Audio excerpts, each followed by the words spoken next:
Oui, c'est ça. Merci, monsieur le maire. Pour que tout le monde mesure bien l'ampleur du problème, rappelons les faits, la gare du Sud, c'est votre échec. Et ce n'est pas un double échec, c'est même un triple échec d'exploitation, 2 fois par le même repreneur, puis une 3e fois par le dernier. 3 tentatives, 3 fiascos, et à chaque fois, vous avez regardé ailleurs. Alors aujourd'hui, à vous entendre, vous feignez de découvrir cet échec, et pourtant. Pour rappel, en 2019, vous laissez ouvrir un modèle de food court mal adapté, inconfort climatique, défaut d'infrastructure. Et puis le gestionnaire se persuade qu'il fera mieux tout seul, remercie les kiosques, ceux qui n'avaient pas déjà sombré, et là, elle vivote des mois avant d'être cédée à l'actuel opérateur. 3 tours de manège plus tard, rien ne marche.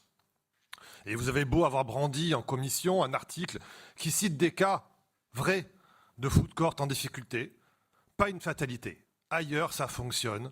À Nice, ça a échoué 3 fois.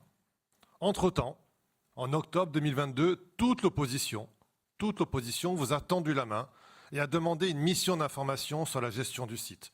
Vous refusez. La suite, exactement ce qu'on craignait.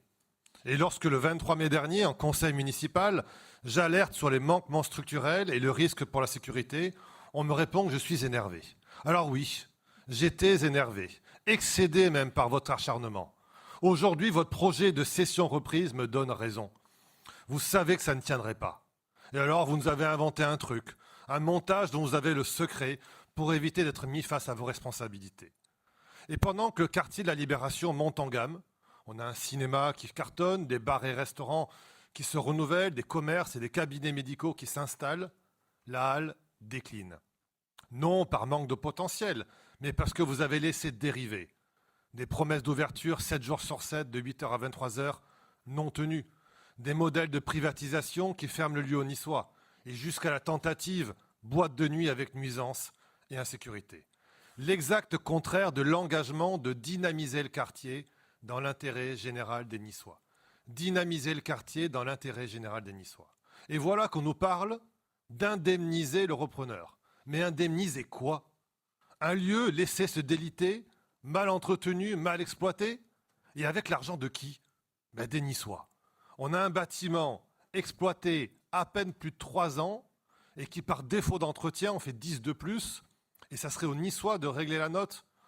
Alors vous nous expliquez aussi qu'il faut désormais transformer. Mais transformer quoi? L'outil est exceptionnel.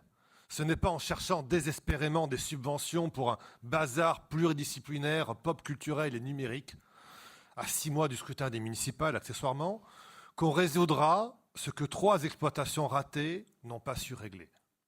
Alors ce n'est pas une alternative que vous nous proposez, c'est un sauf qui peut, monsieur le maire. Alors nous avons une proposition simple et populaire. Nous avons évoqué les halles Réberty tout à l'heure, mais faites à la gare du Sud des halles Réberty puissance 10.